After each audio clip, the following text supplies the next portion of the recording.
But here's one of the fundamental things I think people need to understand about what Liz Cheney is doing, is we have a separation of powers. The legislative branch writes the laws. The executive branch carries them out, and the judiciary makes decisions, from criminal law to criminal cases to deciding, disputes between neighbors.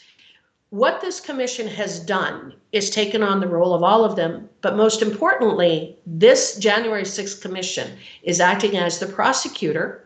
They're presenting evidence to themselves as the judiciary, and then they are going to be making the decision as the jury.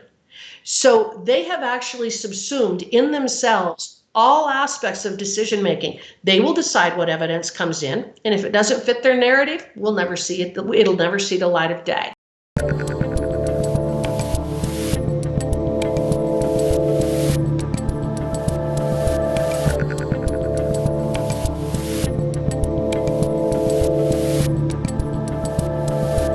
I'm Dave Rubin, and joining me today is a US Congressional Candidate for Wyoming's at-large district, Harriet Hageman. Welcome to the Rubin Report. Thank you so much for having me, Dave. It's wonderful to be here. I'm glad to have you because we met briefly about 2 weeks ago at a fundraiser at Peter Thiel's house, and you were going to give a talk, and then unfortunately sometimes it does rain here in Miami, and it started to rain, so you had to cut your talk just a bit short, but I thought there's something interesting. This lady's up to something. I liked what you started talking about. You're running against Liz Cheney. There's a lot there. So I thought, first off, how about you just introduce yourself to the people, since, Wyoming, obviously a small state, but an important one. But for the people that don't know you. Well, I appreciate that opportunity. Yes, I was going to give a bit more background about who I was. It was a wonderful event at Peter's home, and so many of the people there had never met me before, so I wanted to give them just a bit of background so that they knew who they were supporting and why. We oftentimes focus on the fact that I'm running against Liz Cheney, but I'm not just running against Liz Cheney, I'm running for Wyoming. I have deep, deep roots in Wyoming. My great-grandfather came to Wyoming in 1879 on a cattle trail north from Texas, and he ended up ranching there for many, many years. And so I have lots of cousins. I have a very large family here in Wyoming. And then I come from a large family myself. When I was born, I was my parents' fifth child. When they brought me home from the hospital, my oldest sister was 5 years old. And they had just bought a ranch. They were over $200,000 in debt. They had $35 in the bank, and it was 1962. So we were land rich, I guess you'd say, but awfully cash poor. I grew up on that ranch. I grew up fixing fence and moving cows and flipping bales and doing whatever was necessary. We all learned to drive when we were about 4 years old because we helped our dad when he was feeding cows. We were very actively involved, and our parents ensured that we were. And one of the things that they always taught us when we were growing up, and I know that this sounds a bit strange to some people who don't grow up in that kind of a life, but my parents always told us that we had a responsibility to keep ourselves alive.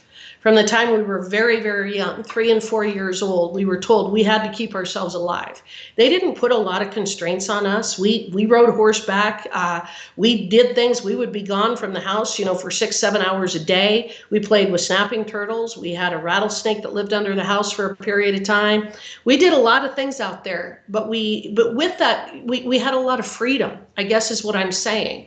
And so the flip side of freedom is responsibility, and the flip side of responsibility is freedom. And right now in this country, that isn't really the way that people view things. And I think Thomas Sowell recently said it best when he said, people are no longer responsible for themselves, but they're responsible for what other people did, even if it was 100 years ago. And I think that that's where we're heading in this country. And I think it's a really wrong approach. And I think that that's why my background really helps me to understand, because that freedom is incredibly important and is part of why I'm running. So in terms of my background, I'm a water and natural resource attorney. I'm a constitutional attorney. I've been practicing law for almost 33 years, and I've been fighting for and working for Wyoming for a long, long time. I work and I fight for the people who put food on your table, gas in your car, a roof over your head, and they pave your highways. And so I have the credentials, I have the background, I have the knowledge about Wyoming to be an effective congresswoman for the state. But also, you mentioned that Wyoming is an important state. It's an incredibly important state to the prosperity of this country. We're the Saudi Arabia of the United States. We're the largest coal producer. We're the largest trona producer. We're one of the top oil and gas producers in the nation. We really are instrumental in terms of ensuring prosperity in this country. And so that's why it is so incredibly important to have someone with my background, my history, and my knowledge running for this seat, because I need to do it for Wyoming, and I also need to do it for our country. You know, it's funny, you said it quite well there, but when I was listening to you talk at Peters, I was thinking this is really something, because you were saying a little bit about your bio, and I'm thinking, here I am. I'm Brooklyn born, lived in New York City most of my life, then Los Angeles for, the last 8 years until I moved here to the free state of Florida. And yet the things that you're talking about right now are exactly the things that resonate with me. And that shows you how the ideas of freedom and liberty and all of that crazy stuff really has nothing to do with geography. People just don't understand the issues. So one thing that I saw, and I didn't know this till this morning when I was doing a little research on you, that Wyoming's at-large district, meaning there is only one congressional district in the entire state. That is really, is that the only state to have that? I think so. I think so. And we're the least populated state in the nation. So we only have 560,000 people in our state, but we're the 9th largest land-wise. So I've already traveled since September. I've already driven over 13,000 miles in the state of Wyoming, visiting every single county, sometimes multiple times, going to events. Last Wednesday, I was at a bull sale in Worland and meeting with our ranchers, meeting with our cattle producers, talking to them about the challenges associated with the supply chain. Oh my goodness gracious, trying to get parts for our tractors, trying to get parts for our trucks to be able to haul our livestock. All of those things are being impacted by this horrific administration that we have in place right now with Joe Biden, Nancy Pelosi, and the radical Democrats. We feel it in Wyoming, you feel it in New York, you feel it in Florida, we feel it everywhere in this country, because this is a disaster that has been created in large part because the very first thing that Biden did when he took office was try to choke off our energy supply. That affects me personally in Wyoming because, again, we're an energy producing state, but affects every single one of us. And I've been having to eat out quite a bit lately because I am traveling so much. The cost of food in restaurants is absolutely skyrocketing. I had a breakfast the other day at the airport, realized it's a bit expensive at the airport. A pork chop, couple of eggs, a cup of coffee, a cup of tea, is $33. Now, that's just astronomical. Yeah. And it is because of this administration.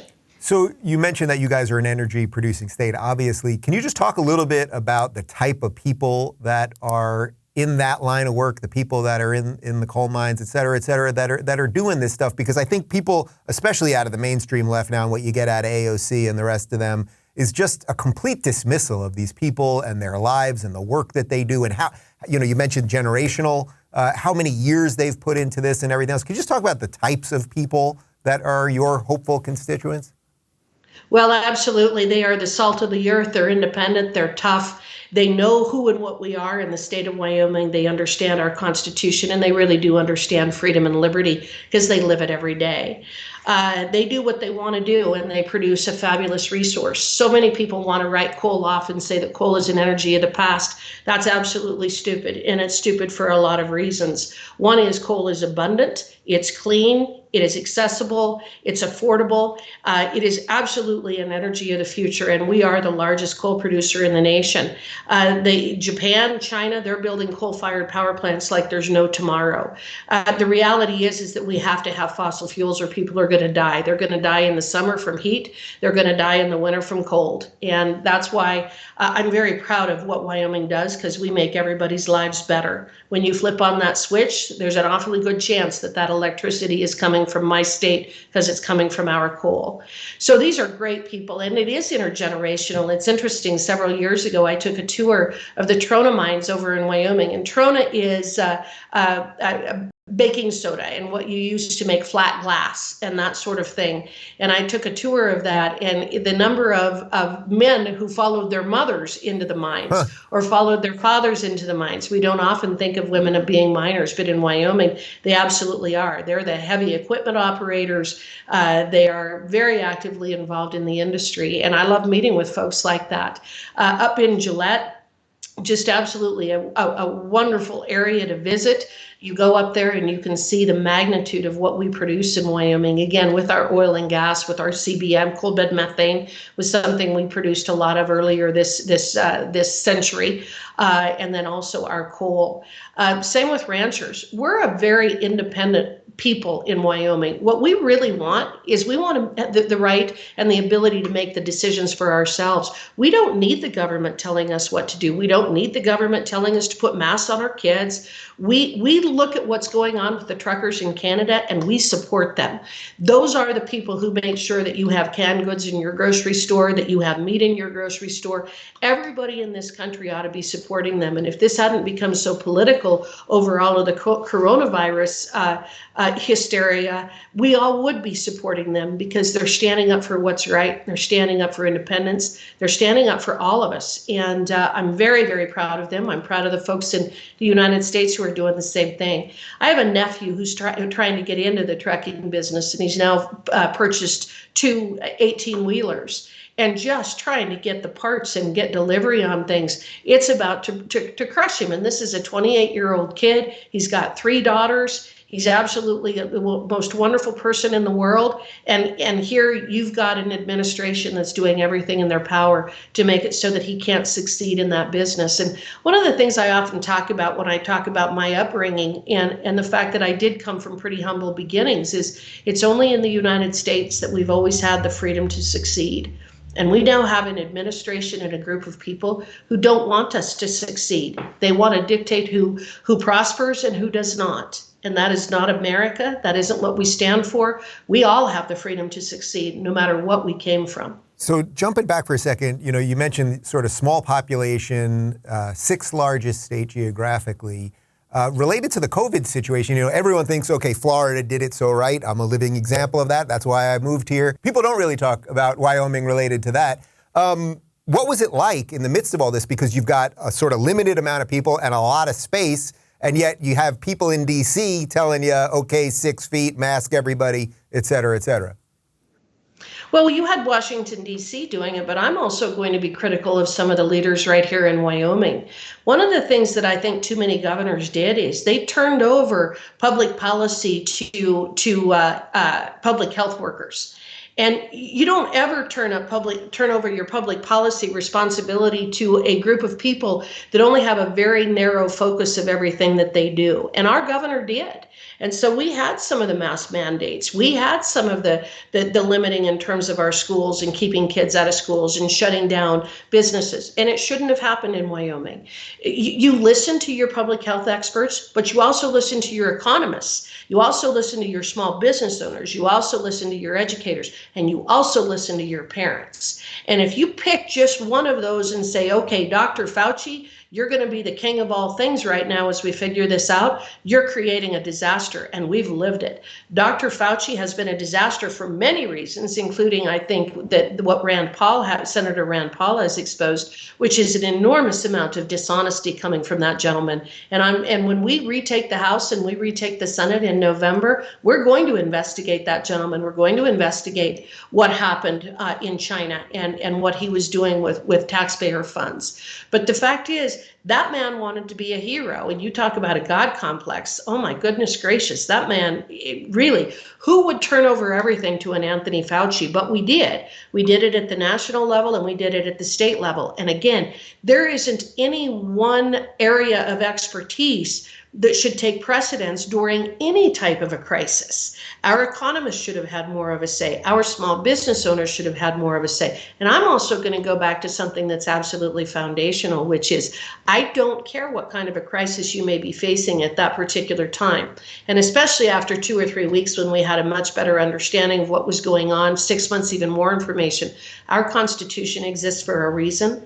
Our First Amendment rights, our Second Amendment rights, our Fourth and Fifth and 14th Amendment rights are absolutely sacrosanct. They don't come from government, they come from God. They are natural rights, they are inherent in us. There isn't a government out there that has the right to dictate that we cannot worship, that we cannot exercise our freedom of speech, that we cannot exercise, that there isn't due process available. So that was one of the things. As a constitutional attorney, I was horrified by the willingness of people like the governor of New Jersey, who came out and said adhering to the Constitution was above his pay grade. The guy should have been impeached right then.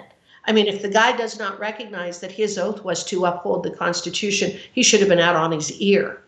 And the fact that we have continued to allow those people to really, dictate what we can do is pretty shocking. And hopefully it's a lesson learned. Man, you're speaking my language, sister. I may have to look into an acre somewhere in Wyoming as a summer home. Not a bad idea.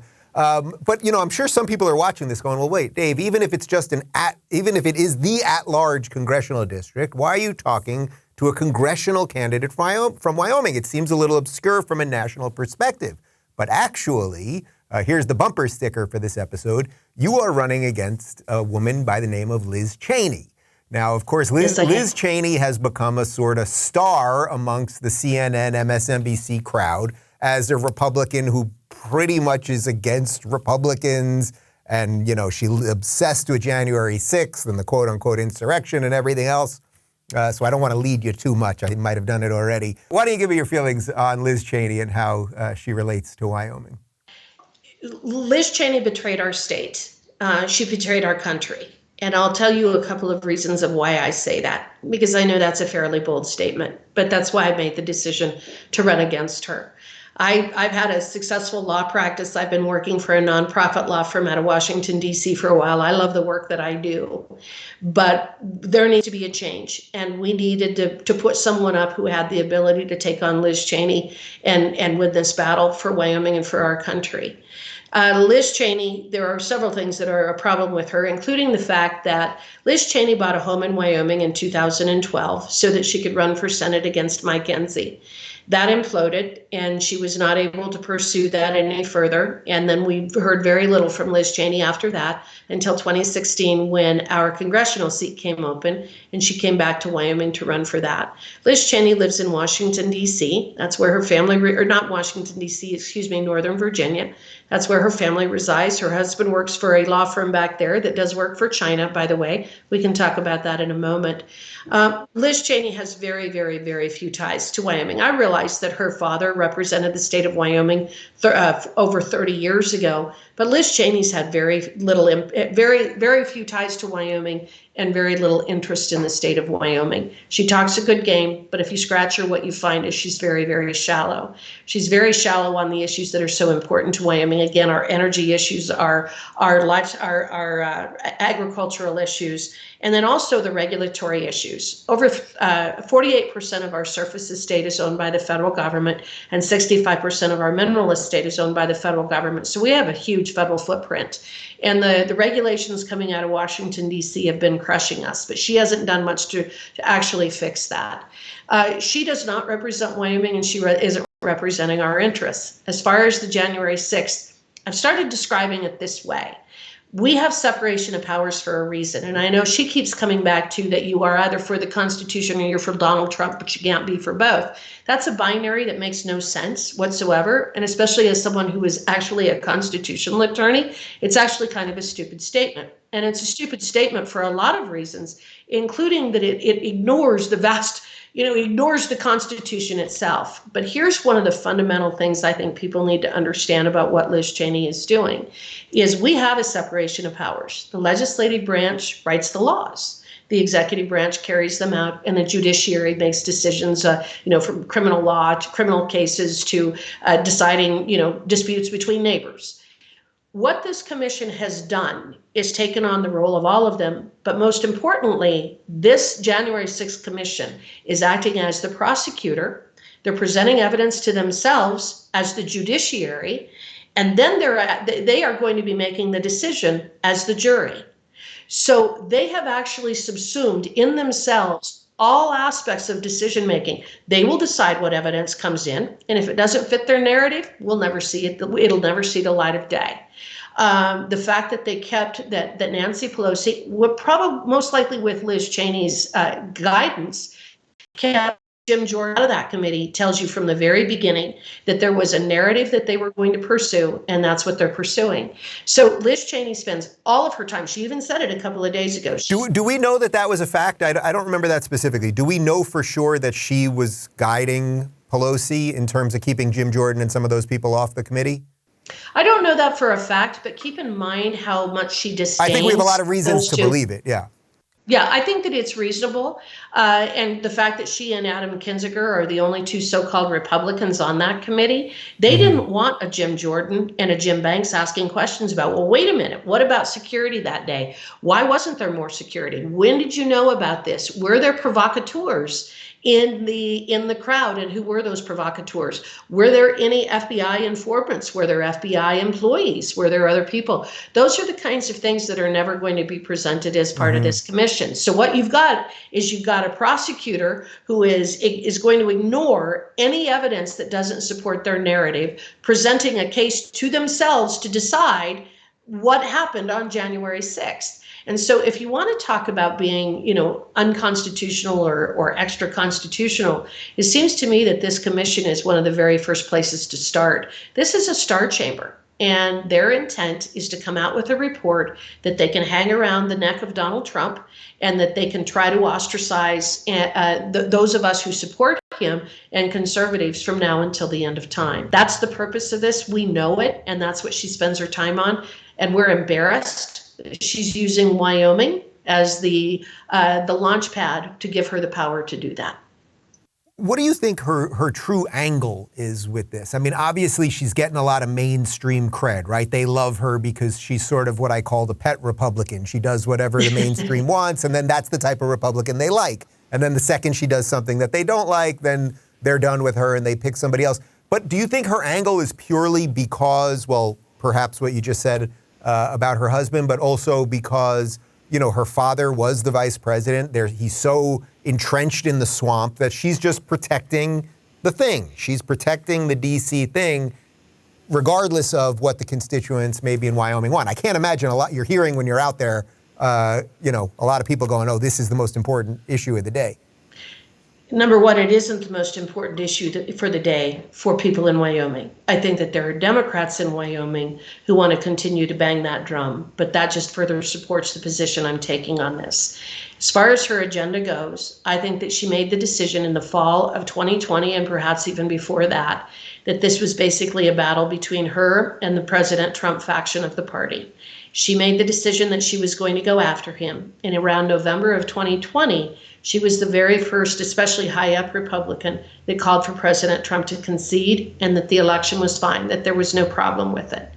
So it was at that point that she realized that it was either going to be President Trump and his followers, or it was going to be her. And she started rallying the forces, rallying the swamp to try to take him out. Keep in mind, she's the one that organized the letter from the Secretaries of Defense saying that President Trump was unfit for office. Why that's really important is that that letter was issued prior to January 6th. It wasn't based on what happened on January 6th. I believe that they issued that letter on January 4th. So there wasn't even anything to point to. So I think that she went all in. Okay, it's either Trump or me. And that's where she is. And I think that she thought, we're going to take him out. This is the kill shot. This is going to be the end of it. And all they've done is they've strengthened him, and they've exposed the swamp and exposed themselves for what they are. So I don't know what her end goal is. I don't know what her long-term plans are. Being from Wyoming, I cannot imagine why she would do what she's doing. But it obviously has to do with the fact that people in Washington, D.C. think very differently than we do out here in the real world. And, I think that there is a certain sense of protecting the masses back there. It is a blob. There has been created in Washington, D.C. a sense of entitlement and a government in and of itself that in many ways is not answerable to us anymore. And that's what I want to go back there and fight against. We should not be having what we are finding out about the spying on President Trump, both before the election and after the election. my heart hurts. I am horrified that we are finding out that the opposition, that Hillary Clinton and her minions and the folks in the deep state have been spying on the president, regardless of which party. I don't care if he were a Democrat or a Republican, I would be horrified by what has happened. And now we're living through this dystopian nightmare of not knowing if we can even trust our institutions right now. That isn't the way that I was raised. We've always trusted our institutions, and Washington, D.C. has so undermined them that again, those of us in the real world are awfully skeptical about what's happening back there, and we're extremely skeptical of what Liz Cheney is doing and what her motivations are. So how do we scale some of that stuff back? Because I think you're right. Most people at this point don't believe in the institutions. They feel something has gone horrifically awry. They feel like what comes out of D.C. has nothing to do with their day-to-day life, regardless of what you think of the events of January 6th specifically. I've just never met anyone in the last year who's really walking around saying this is the biggest issue of the day, but they're obsessed with this stuff to sort of keep our eye off the ball. I mean, what do you think from a constitutional perspective, a legal perspective, like what can we do actually to reverse the machine a little bit and get things back to the way the country was supposed to be run? Well, one of the things that I've been doing since I made the decision to run for this office is I have reached out to a variety of congressional representatives in Washington, D.C. to start building those relationships and the allyships that I'm going to need to be an effective congresswoman back there. And one of the things that I've talked to them repeatedly about are what my priorities are. And my priorities are taking power out of Washington, D.C. We need to be working with our governors, our good and effective governors, the Ron DeSantis's of the world. We need to be working with our good and effective attorney generals. And we need to be doing what was intended by our foundational documents. And that is there should be very little power in Washington, D.C. So even Congress, we have got to start divesting ourselves, but we've really got to be divesting the unelected bureaucrats of the power that they have and that they have amassed. Over the last 10, 15 years, I've been traveling the country giving a speech called Regulation Without Representation.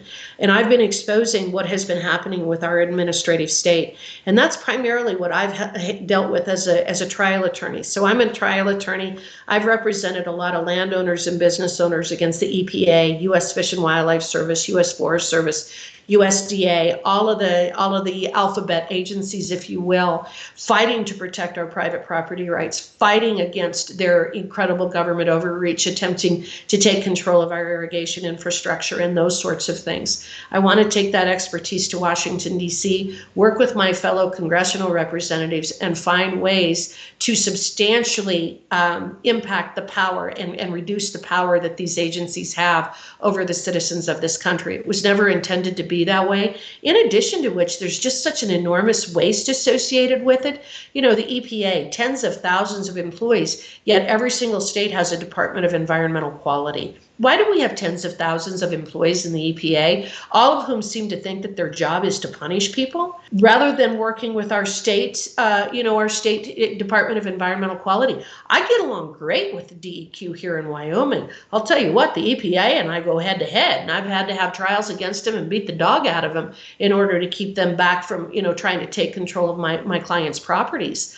But why would the EPA be able to come into a Worland, Wyoming and start attempting to punish people for straightening an irrigation ditch? Yet that's what they do. We need to expose it. We need to roll it back. We need to bring that power back to the states where it belongs. But it's Congress that's going to have to act to do it. Yeah, actually, can you explain that sort of thing a little bit further? Because I think a lot of people, they still hear the EPA, the word protections in their environment. It sort of sounds right. Okay, they must be nice people doing these things. As you said, there's now thousands and thousands of people that are part of this. But can you give me an example of what type of thing would be happening in Wyoming where, someone is living their life as they see fit, whatever water rights they have or whatever other natural resource it is, and what the EPA would want to do, why they would claim they would want to do it, and then what happens when you get into a fight with them? Well, I'll give you one example of a case that I handled up in northern Wyoming, and it was outside of Worland, where I was last week. I represented a landowner, and he moved an irrigation ditch on his property. And the EPA, and I know it was a test case, They came in and claimed that he violated the Clean Water Act by doing that because that irrigation ditch was a, quote, navigable water of the United States. It wasn't. It was an irrigation ditch. He had the right to maintain it and to move it and do what he did. It took us 6 years. They filed the enforcement action against him in 2008. We finally had a 2-week trial in 2014. I'm smart enough to know that you always get a jury trial when you're going up against the federal government for many reasons. But one is that that a lot of judges anymore are federal employees. I mean, they are federal employees, and they think of themselves that way. So I had a jury, and after a 2-week jury trial, they came back and ruled in my client's favor. He affected 2.1 acres on his own land in cleaning up what had been a terrible disaster. Actually, everybody had kind of abused that farm because it had been leased by absentee farmers for many years. He took out, he's an engineer, and so he designed a beautiful channel through there to make sure that the water could flow, reduce sedimentation, reduce any type of chemigation going into the Bighorn River and that sort of thing. At one point, by moving 2.1 acres, by affecting 2.1 acres on his own property, he was facing penalties of $65 million because the EPA claims that they can impose penalties at that time of $37,500 a day. That has now gone up to $59,000 a day if you violate the Clean Water Act. So what they do is they come into these farmers or ranchers and they say, you violated the Clean Water Act, you're facing penalties of $59,000 a day unless you do exactly what we tell you to do. Well, obviously 2 days you're dead broke. So nobody can fight back against them. And that's the thing, is that Congress never should have given that kind of authority to a bureaucracy, because giving a bureaucracy that kind of punishment authority, they turn into dictators. And that's what they've done. So right now I'm handling a lawsuit. I don't know if you remember when the EPA blew out the Gold King mine in southwestern Colorado and they turned the Animas River orange. It was in 2015. You can Google it. It was one of the worst environmental disasters in our country's history. And the EPA did it.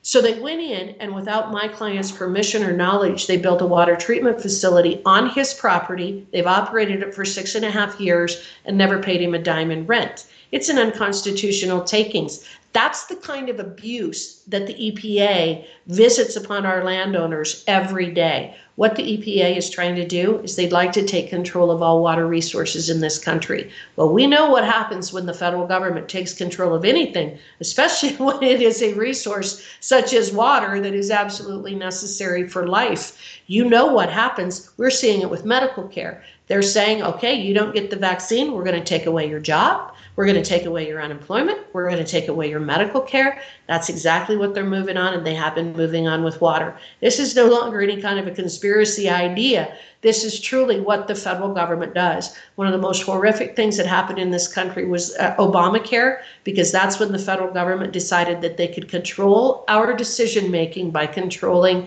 our access to health care. And look at what they've done to us in the last 2 years. They want to do the same thing with water. I have two personal friends, I tell people all the time, who were doctors before Obamacare, who are no longer doctors because they got sick of doing paperwork. So how much more do you possibly want to know after you spent all that money to go to medical school and everywhere else?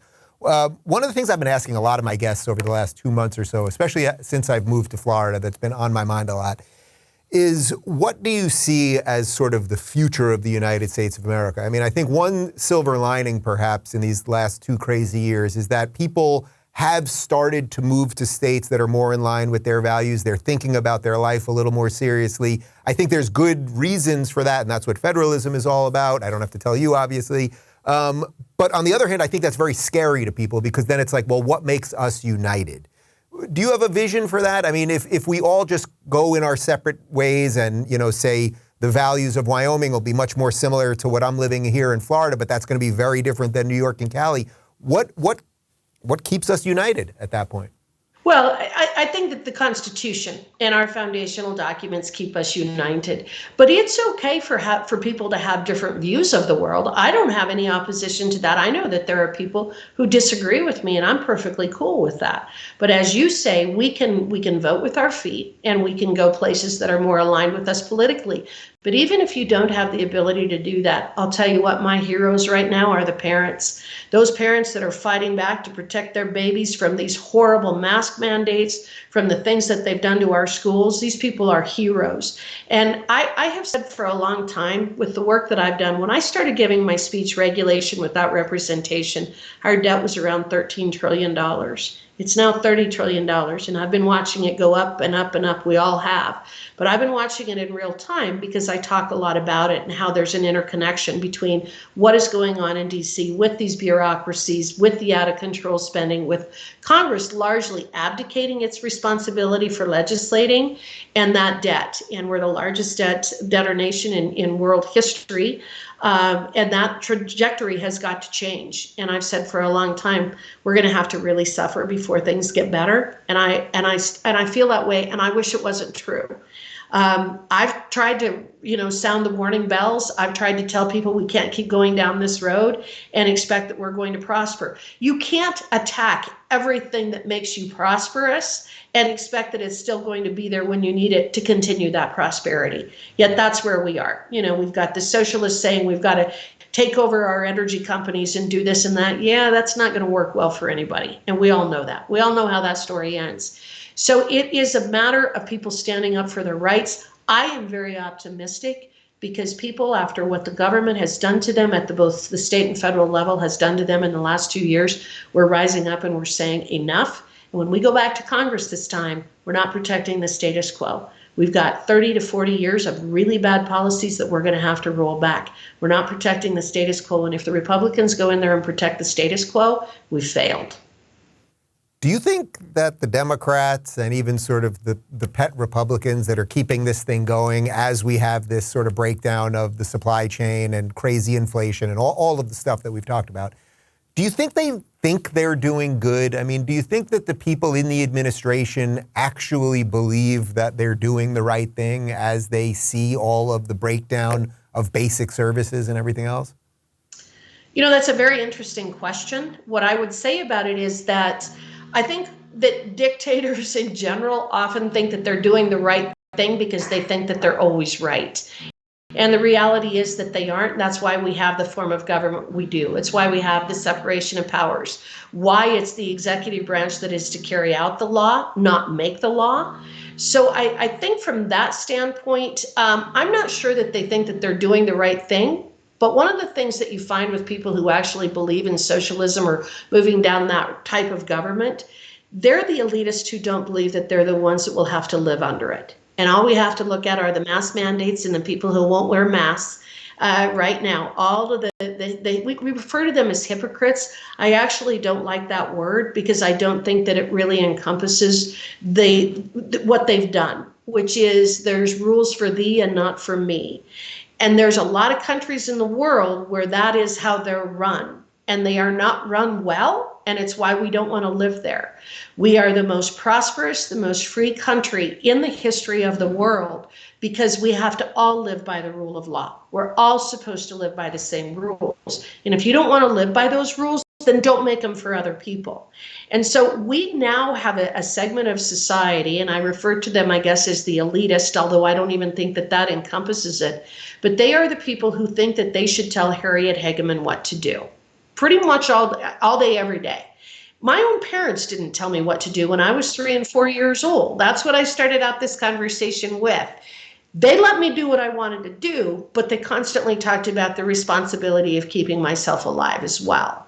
Responsibility and freedom go hand in hand. What these people want to do is take away our freedom. And I don't know that I can always get in their head, but I think that we've got an awful lot of examples of how their form of government and their ideas and their ideals fail. All we have to do is look at Venezuela. And Venezuela is a perfect real-time example of what happens when the government wants to tell you every aspect of your lives. And that's why the last 2 years have been so frightening for people like you and I, because we know the government doesn't know better than we do. I've got great nieces and nephews that are 5 or 6 years old. They'll go out, they'll work all day long on horseback. And you know what? Those kids can take care of themselves in a lot of ways. And they don't need Nancy Pelosi or Joe Biden or AOC or Liz Cheney telling them from Washington, D.C. how to live their lives. They do a doggone good job of it. Well, I can tell you from living in Miami for a month, I got plenty of Venezuelan and Cuban neighbors, and they know exactly what they fled in the first place, or usually what their parents or grandparents fled in the first place. I'm curious, backing up to the election specifically, your election specifically, what kind of support or non-support are you getting from just sort of the main Republican machine? Because obviously this fight between sort of, let's say, swamp Republicans or just sort of the more mainstream Republicans, whatever that is, whatever phrase you want to use, versus sort of the Trump wing, that still is an internal fight that Republicans or conservatives have to figure out. You know, I think it's somewhat of an internal fight, but not one that I necessarily acknowledge most of the time, because I still believe that most of us believe exactly the same thing, which the Republicans need to be the party of freedom. We need to be the party of the Constitution. We need to be the party of recognizing that individuals are responsible for themselves, and it isn't for the government to step in and dictate everything we do. We have moved down the road of collectivism in this country in a pretty frightening way, and all Republicans need to be pushing back against that. Heck, Democrats should be too, but I don't know why they don't. But really, the Republicans in Wyoming, I've had an enormous amount of support. And we have a broad spectrum of Republicans in Wyoming, from being very liberal to being very conservative. And I have a huge amount of support as I travel around the state. I've been extremely pleased with how people have reached out to me and responded to me. From a national standpoint, I think the same thing as well. I consider myself to be a conservative, but everything I've talked about today really defines who I am. And so if that's what people think is conservative, or if they think that that's moderate, however they want to view it, they can. I've kind of given you a pretty good idea of how I view the world and how I view our country.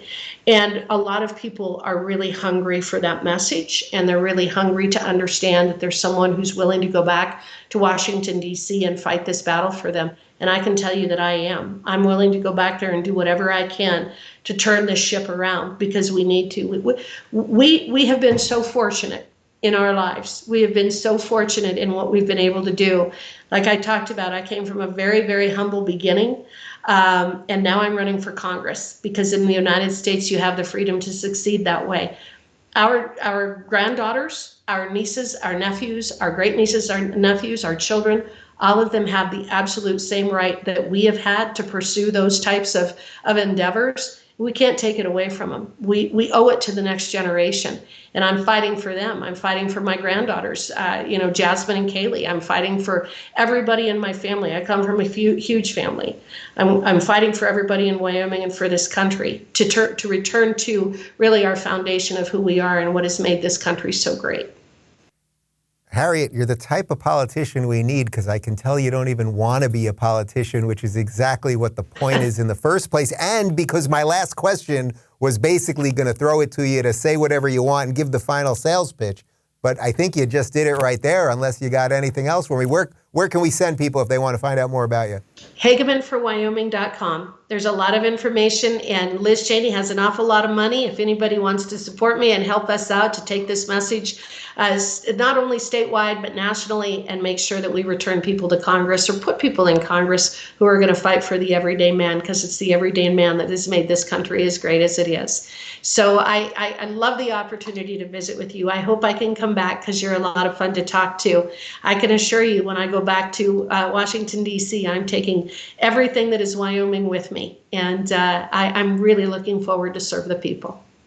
Well, I enjoyed talking to you, and I'm not really kidding about maybe an acre in Wyoming for the summer. So we may have to talk. I sense you might know a real estate agent. Good luck. We would love to have you here. We'd love to have you here. I'll take you up. If you watch my video, Ride for the Brand, which is on our website, and that's the ranch that I grew up on. Those are my family members. That's where I come from. I think it gives you an idea of who and what I am. If you're looking for more honest and thoughtful conversations about politics instead of nonstop yelling, check out our politics playlist. And if you want to watch full interviews on a variety of topics, watch our full episode playlist, all right over here. And to get notified of all future videos, be sure to subscribe and click the notification bell.